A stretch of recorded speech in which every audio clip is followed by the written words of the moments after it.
pertama-tama saya akan membahas tentang asal-usul suku Jawa. Pendapat pertama mengemukakan bahwa suku Jawa berasal dari Tiongkok. Sejarawan berpendapat bahwa suku Jawa berasal dari keturunan orang Yunan yang sekarang terdapat di wilayah Tiongkok modern. Teori tersebut dikemukakan pada tahun 1899. Sejarawan dari Belanda bernama Profesor Dr. Hackern saat itu melakukan penelitian dan menyebutkan bahwa setiap bahasa di daerah di Indonesia memiliki kesamaan satu sama lain. Maka dari itu dapat disimpulkan bahwa bahasa itu berasal dari rumpun yang sama, yaitu Austronesia. Pendapat kedua menyatakan bahwa suku Jawa merupakan keturunan Turki. Sebuah surat kuno mengatakan bahwa penduduk Jawa merupakan keturunan Turki. Pada tahun 450 sebelum Masehi, menurut surat tersebut, Raja Turki mengirim rakyat untuk mengembara serta membangun daerah kekuasaan yang belum berpenghuni. Hingga akhirnya mereka menemukan daerah dengan aneka bahan pangan dan tanahnya subur. Maka dari itu, seiring berjalannya waktu, semakin banyak orang yang singgah di pulau ini. Pendapat ketiga mengatakan bahwa suku Jawa merupakan keturunan pribumi. Arkeolog turut mengemukakan bahwa nenek moyang dari suku Jawa adalah penduduk pribumi yang sudah tinggal di pulau ini sejak jutaan tahun yang lalu. Dari penelitian yang sudah dilakukan, arkeolog menemukan berbagai fosil manusia purba yang mereka percayai sebagai asal-usul suku Jawa, misalnya Homo erectus dan Pithecanthropus erectus. Bahkan dari hasil tes DNA dengan orang Jawa saat ini, tidak ditemukan banyak perbedaan. Pendapat yang terakhir mengemukakan bahwa suku Jawa berasal dari keturunan India. Teori ini mengungkapkan bahwa suku Jawa berasal dari kerajaan Keling yang terletak di daerah India Selatan. Konon, seorang pangeran kerajaan Keling yang kalah dalam merebutkan kekuasaan memutuskan untuk meninggalkan kerajaan bersama pengikutnya. Pangeran tersebut pergi jauh dari kerajaannya dan menemukan daerah yang tidak berpenghuni. Di sanalah ia dan pengikutnya tinggal serta memberi nama wilayah tersebut dengan Java Cekuara. Selanjutnya adalah senjata daerah. Yang pertama adalah keris. Keris Jawa adalah senjata tikam berkelok-kelok yang berasal dari Pulau Jawa. Keris memiliki bilah yang terbuat dari besi atau baja dan dihiasi dengan pamor, yaitu pola yang terbentuk dari proses penempaan yang rumit. Keris Jawa tidak hanya berfungsi sebagai senjata, tetapi juga memiliki makna simbolis dan spiritual yang tinggi. Makna dari senjata keris yang pertama yaitu kesatuan dan keseimbangan. Bentuk keris yang menyatu antara bilah dan warangka atau sarung melambangkan kesatuan dan keseimbangan dalam hidup. Bilah melambangkan kekuatan dan warangka melambangkan pengendalian diri. Yang kedua adalah ketajaman pikiran. Bilah keris yang tajam melambangkan ketajaman pikiran dan kejernihan hati dalam mengambil keputusan. Yang ketiga adalah keteguhan hati. Pamor pada bilah keris melambangkan keteguhan hati dan tekad yang kuat dalam menghadapi rintangan. Yang keempat adalah keharmonisan. Keris diwariskan turun-temurun melambangkan hubungan harmonis antar generasi dan leluhur. Yang terakhir adalah spiritualitas. Keris diyakini memiliki kekuatan magis dan spiritual, menjadi pengingat untuk selalu dekat dengan Tuhan. Senjata yang kedua adalah wedung. Pisau belati khas Jawa, syarat akan makna dan filosofi. Bentuknya yang kecil dan sederhana melambangkan kesederhanaan dan kepraktisan masyarakat Jawa. Bilahnya yang tajam mencerminkan kewaspadaan dan kesigapan dalam menghadapi bahaya.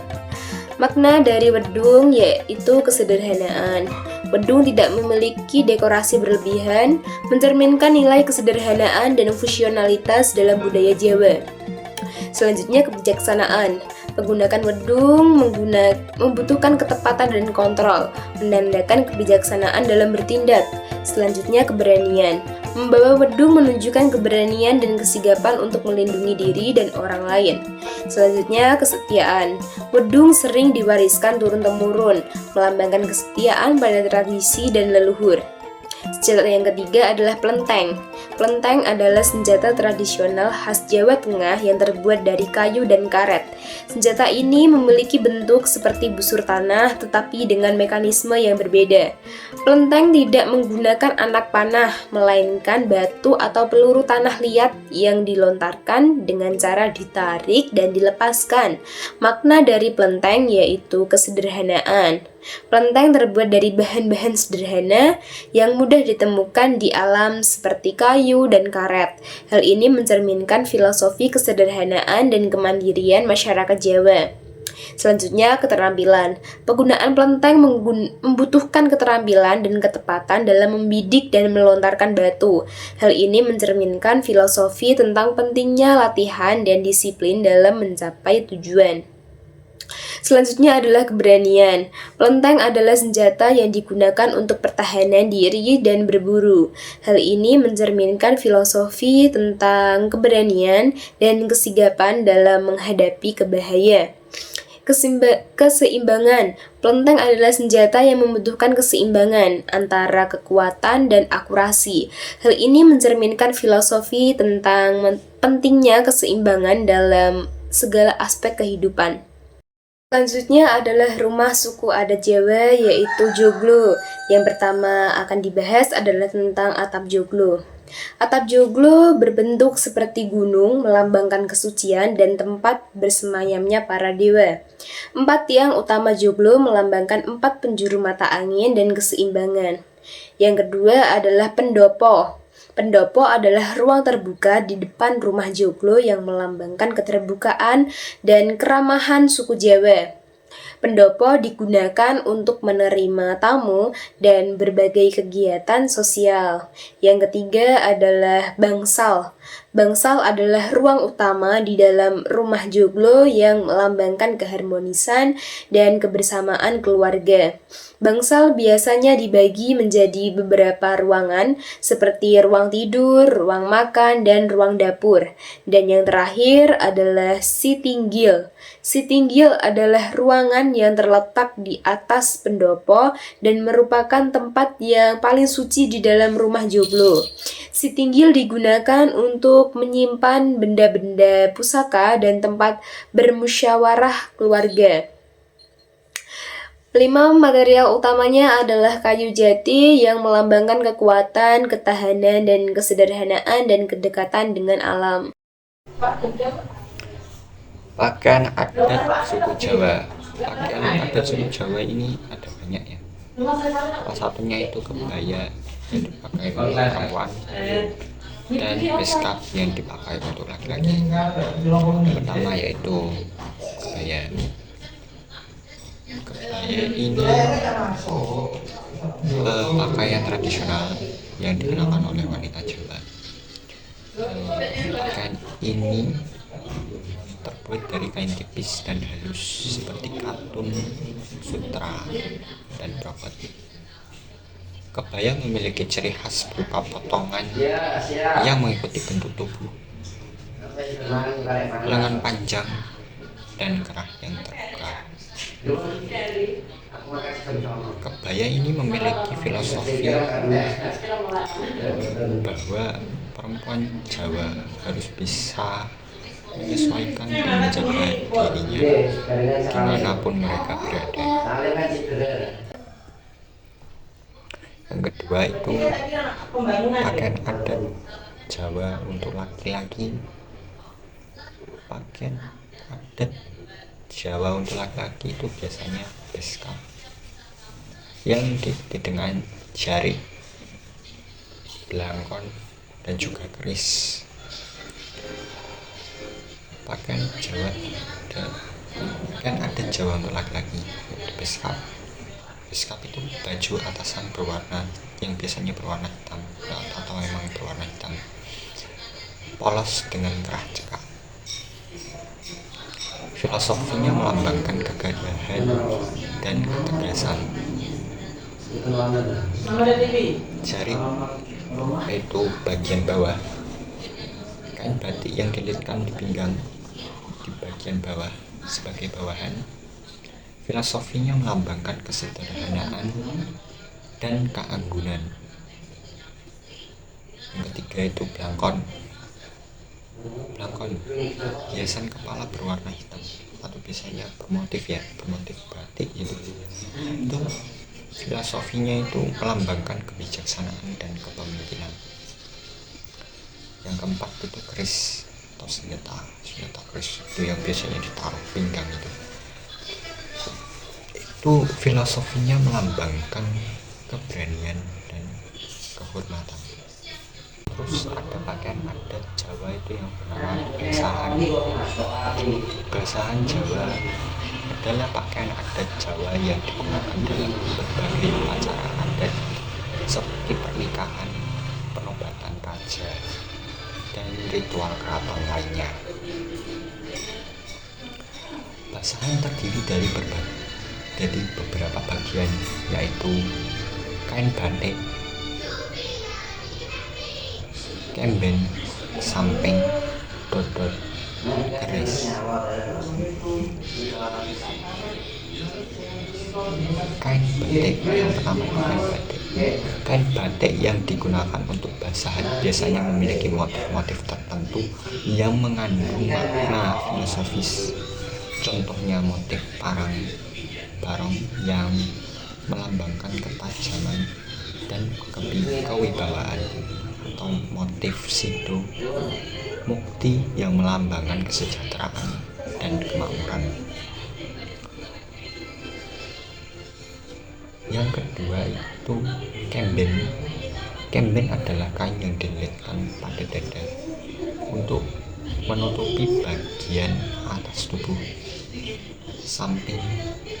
Samping adalah kain yang dililitkan di pinggang sebagai bawahan.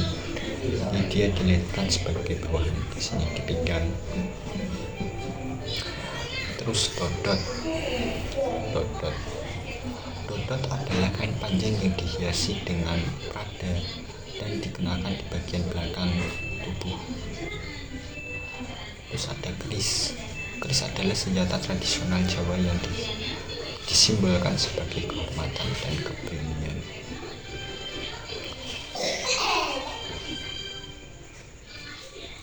Semua itu memiliki motif dan filosofi, memiliki makna dan filosofi yang berbeda-beda tergantung motifnya. Terus ada alat musik tradisional. Gamelan merupakan ensembel musik tradisional Jawa yang terdiri dari berbagai macam alat musik. Jenis alat musik dalam gamelan yaitu alat musik kul, bonang saron, demung, gambang, silopon, gong, kenong, ketuk. Alat musik petik, sitar, celembung. Alat musik gesek, rebat.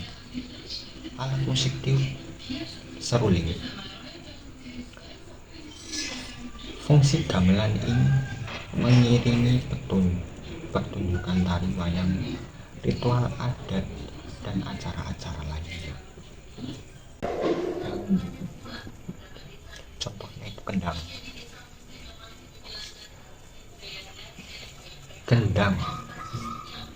Kata kendang berasal dari bunyinya kendang yang berarti segera.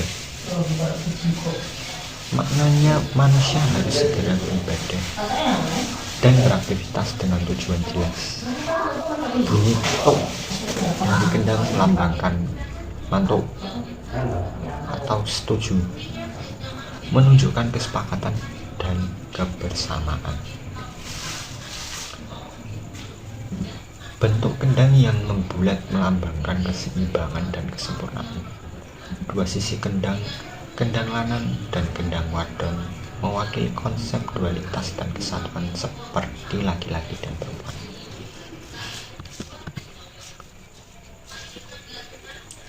Yang kedua itu sitar. Sitar memiliki dua sisi, pelok dan slendro, melambangkan keseimbangan antara dua bentuk dalam kehidupan.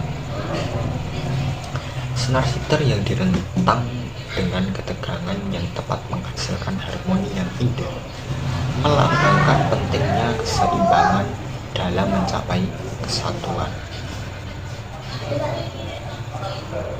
Suara sitar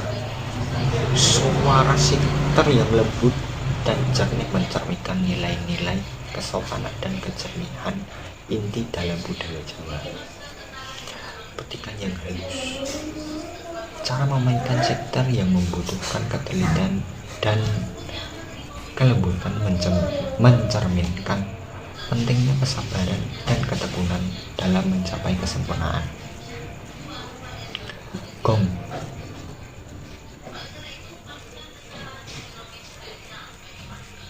Simbol kesempurnaan. Bunyi gong yang menggema dan berdurasi panjang dianggap sebagai representasi manusia yang akan mengakhiri hidupnya dengan sempurna. Gong sering dianggap sebagai pusaka atau barang berharga yang melambangkan kepemimpinan dan status sosial. Peninggalan gong kuno terkadang dihiasi dengan simbol agama dan negara,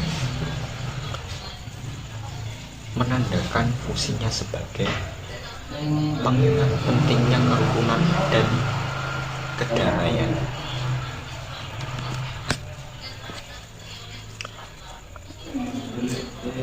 Ada bonang.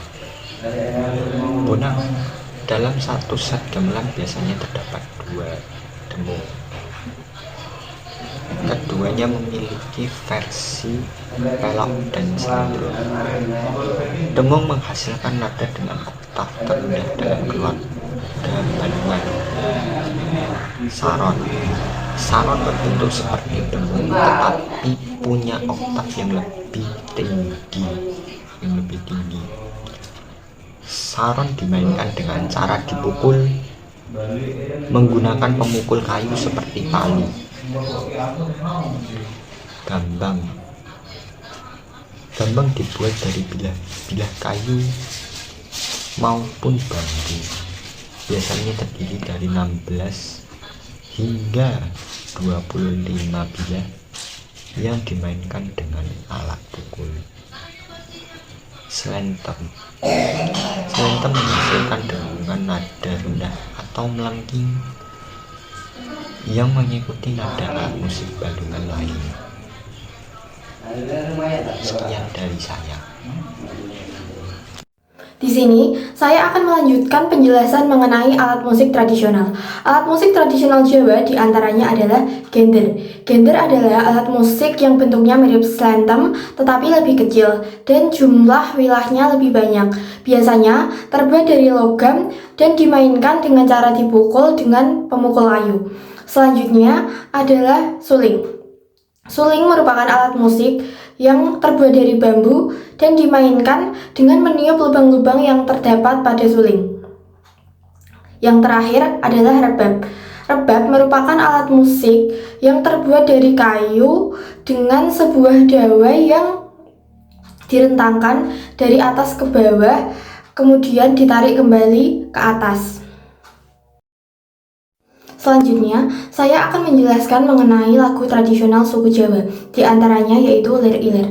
Lagu Lir Ilir yang konon diciptakan oleh Sunan Kalijogo syarat dengan makna dan filosofi kehidupan. Lagu ini tidak hanya indah didengar, tetapi juga mengandung pesan moral yang mendalam. Filosofinya meliputi 1. Ajakan untuk bangkit dan berkarya. 2. Pentingnya ilmu pengetahuan. 3. Keindahan alam dan rasa syukur. 4. Semangat gotong royong dan persatuan.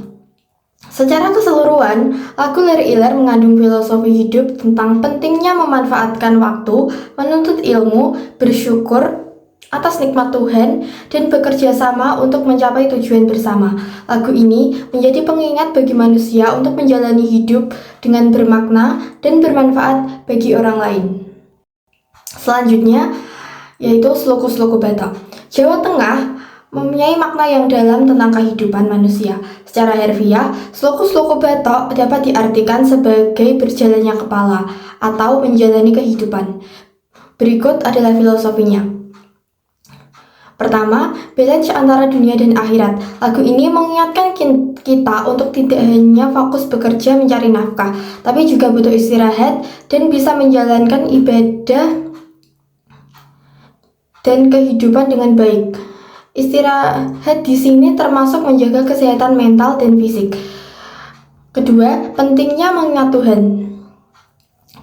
Pada lirik Batoke Ela Elo mengisyaratkan kepada zikir, yaitu mengingat Allah. Zikir memberi ketenangan dan menjadi payung, pelindung manusia dalam menjalani kehidupan.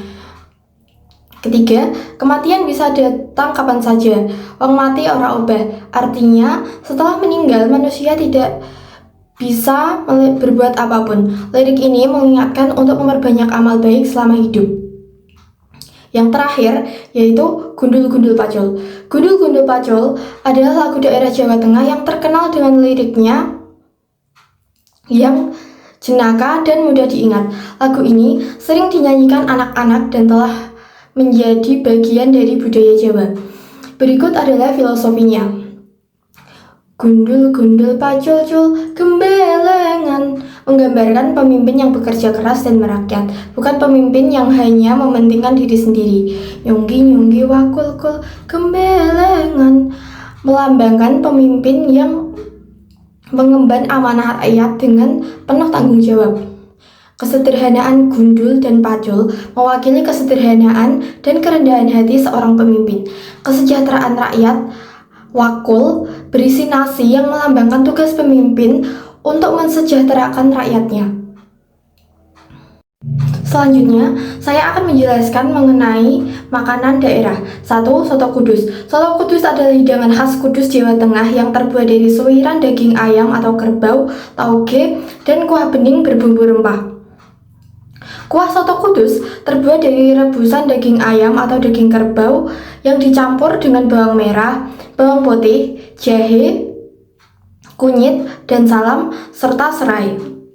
Soto Kudus biasanya disajikan dengan nasi putih, sambal, dan jeruk nipis. Filosofi dari soto Kudus diantaranya adalah toleransi. Penggunaan daging kerbau pada soto Kudus merupakan simbol toleransi antar umat beragama. Di Kudus, mayoritas penduduknya adalah Muslim, namun terdapat pula minoritas Hindu. Sapi dianggap suci dalam agama Hindu, sehingga Sunan Kudus menganjurkan agar umat Islam di Kudus tidak menyembelih sapi, dan sebagai gantinya mereka menggunakan daging kerbau untuk membuat soto. Kedua, yaitu kesederhanaan. Soto Kudus disajikan dengan mangkuk kecil yang mencerminkan filosofi kesederhanaan. Hal ini mengingatkan kita untuk selalu bersyukur atas nikmat yang diberikan Tuhan. Yang ketiga, kebersamaan. Soto Kudus biasanya dinikmati bersama keluarga, teman, atau kolega. Hal ini mencerminkan filosofi kebersamaan dan kerukunan. Yang terakhir, keseimbangan rasa. Kuah soto Kudus yang memiliki rasa gurih, asin, dan segar yang seimbang, di mana hal ini mencerminkan filosofi keseimbangan dalam hidup. Yang kedua, yaitu garang asem, adalah makanan tradisional khas Jawa Tengah yang terbuat dari ayam yang dibungkus daun pisang dan dimasak dengan cara dikukus. Biasanya didominasi oleh rasa asam dan pedas sesuai dengan namanya. Garang berarti pedas dan asam berarti asam. Garang asam memiliki filosofi yang terkandung dalam namanya dan cara pembuatannya. Garang yang melambangkan rasa pedas melambangkan keberanian dan semangat. Asam yaitu rasa asam yang melambangkan kesabaran dan keuletan. Cara pembuatan. Proses membungkus ayam dengan daun pisang melambangkan persatuan dan kesatuan. Saya akan menjelaskan makanan khas yang ketiga, yaitu selat Solo. Selat Solo itu hidangan khas Surakarta yang terinspirasi dari budaya Eropa. Selat Solo terdiri dari daging sapi, sayuran, telur rebus, kerupuk udang, dan bumbu. Selat Solo disajikan dengan kuah bening yang terbuat dari kaldu sapi. Selat Solo juga punya filosofi loh, yaitu keragaman, perpaduan, keseimbangan, dan kesederhanaan. Selanjutnya ada tari daerah. Yang pertama adalah tari gambyong. Tari gambyong itu tari tradisional yang berasal dari daerah Surakarta, Jawa Tengah. Tarian ini memiliki gerakan yang ceria. Filosofi tari gambyong memiliki makna yang mendalam, yaitu penghormatan kepada Dewi Sri atau Dewi Padi. Yang kedua, harapan akan kesuburan dan panen yang melimpah. Jadi, ritual tari gambyong pada masa lalu itu bertujuan untuk mendapat hasil panen padi yang melimpah. Tapi sekarang tari gambyong itu tidak hanya dipakai untuk upacara ritual saja, tetapi menjadi hiburan untuk memeriahkan acara resepsi pernikahan atau menyambut tamu kehormatan. Lalu yang kedua itu ada tari serimpi. Tari serimpi adalah tari yang berasal dari Jawa yang dulu dipentaskan di lingkungan keraton untuk upacara kenegaraan. Tari serimpi juga punya filosofi, yaitu menceritakan pertarungan antara hal yang berseberangan, dan 4 penari itu melambangkan 4 unsur kehidupan dan dianggap sebagai representasi perjalanan hidup manusia. Lalu yang ketiga itu ada tari bondan. Tari bondan adalah tari tradisional Jawa yang berasal dari Surakarta juga. Tarian ini menggambarkan kasih sayang dan pengabdian seorang ibu kepada anaknya.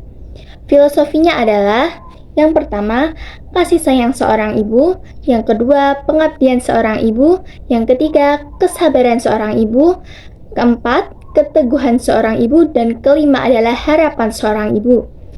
Selanjutnya ada kesenian daerah. Yang pertama adalah wayang kulit. Wayang kulit itu dimainkan oleh seorang dalang dengan diiringi oleh musik gamelan dan tembang. Secara umum, wayang kulit itu mengambil cerita dari naskah Mahabharata dan Ramayana. Dalam kepercayaan dan sastra Jawa, wayang kulit itu diciptakan oleh Sunan Kalijaga, dan wayang kulit digunakan sebagai syiar agama Islam jalur budaya tradisional. Yang kedua, ada kesenian ketoprak. Ketoprak adalah sejenis seni pentas yang berasal dari kota Surakarta, Jawa Tengah. Jadi kesenian ini sudah ada sejak era Amangkurat I, yaitu Raja pertama Kesunanan Surakarta Hadiningrat. Tema cerita dalam ketoprak itu bermacam-macam, biasanya diambil dari cerita legenda atau sejarah Jawa. Pada awal mulanya, ketoprak itu menggunakan iringan lesung atau tempat untuk menembuk padi, sehingga terkenal sebagai ketoprak lesung. Dalam perkembangannya, ketoprak kemudian menggunakan iringan gamelan Jawa. Materi selanjutnya ialah tradisi daerah. Tradisi daerah di Jawa ada Tedak Sinten, yang merupakan upacara pada saat anak turun tanah untuk pertama kalinya, atau yang sering kita sebut yaitu medun lemah. Selama proses tradisi Tedak Sinten ada beberapa kegiatan yang harus dilalui. Yang pertama ada membersihkan kaki, kedua berjalan melewati 7 jadah, ketiga menaiki tangga dari tebu wulung, keempat masukkan anak ke dalam kurungan ayam, kelima memandikan anak dengan air yang sudah diberi bunga, keenam memberikan atau melempar-lempar uang logam yang dicampurkan dengan bunga. Lalu lanjutnya ada upacara tingkeban. Adalah upacara yang dilakukan seorang ibu yang memasuki usia kandungan 7 bulan. Tujuannya agar ibu dan calon bayinya selamat dan sehat. Kemudian dibuat rujak buah 7 macam buah-buahan. Lalu ibu hamil dimandikan oleh 7 orang kerabat terdekat dan memakai 7 lapis kain batik, lalu dimandikan dengan 7 rupa bunga. Lalu selanjutnya ada tradisi daerah yaitu wetonan, yang memiliki arti keluar. Dalam upacara ini merupakan peringatan bagi lahirnya seseorang. Ini maksud upacara ini bermaksud untuk mendoakan bagi sang bayi agar terhindar dari mara bahaya. Lanjutnya materi ciri khas suku Jawa. Ciri khas suku Jawa yaitu ada memiliki budaya seni pertunjukan yaitu wayang kulit. Kedua, setiap melewati orang Jawa kebanyakan menundukkan pandangannya karena merasa sungkan. Karakter suku Jawa mayoritas pemalu dan sungkan untuk memulai. Ketiga, ada memiliki filosofi mengalir seperti air, artinya tidak berharap muluk-muluk asalkan kehidupan keluarga sudah tercukupi. Keempat, yaitu memiliki banyak tantangan seperti sekitar kita ada mitos, itulah seperti apalah, pasti ada mitos tersendiri yang ada di kehidupan masyarakat Jawa. Selanjutnya itu tantangan atau ancaman eksistensi suku Jawa. Tantangan sendiri terbagi menjadi dua, yaitu tantangan internal dan tantangan eksternal. Tantangan internal ada modernisasi dan globalisasi karena kurangnya kesadaran masyarakat. Kesadaran masyarakat untuk menjaga budaya daerah sekarang ini minim. Dua, urbanisasi. Adanya migrasi penduduk Jawa ke kota-kota besar dapat melemahkan tradisi dan nilai-nilai budaya Jawa di pedesaan. Ketiga, ada ketimpangan ekonomi. Karena kesenjangan ekonomi antar kelompok dapat memicu konflik dan keresahan sosial. Kedua, ada tantangan eksternal. Tantangan eksternal sendiri terdiri dari diskriminasi. Ketiga, adanya konflik SARA. Keempat, bencana alam. Lalu, upaya dalam meningkatkan eksistensi suku Jawa. Upayanya yang dapat kita lakukan yaitu 1. Membuat konten kreatif di media sosial dengan cara mempromosikan budaya-budaya suku Jawa ke media sosial yang dapat kita akses dengan mudah. Kedua, menggunakan bahasa Jawa. Hal ini dilakukan agar bahasa Jawa tidak punah dan selalu terlestarikan. Ketiga, pelestarian budaya dan tradisi yang dapat dilakukan dengan terlibat dalam kegiatan seni dan budaya Jawa, mengikuti ritual dan tradisi Jawa yang masih dilestarikan. Keempat, ada kewirausahaan dan ekonomi kreatif dengan cara memanfaatkan platform e-commerce untuk menjual produk budaya Jawa dan mengadakan pameran dan bazar produk budaya Jawa. Terima kasih.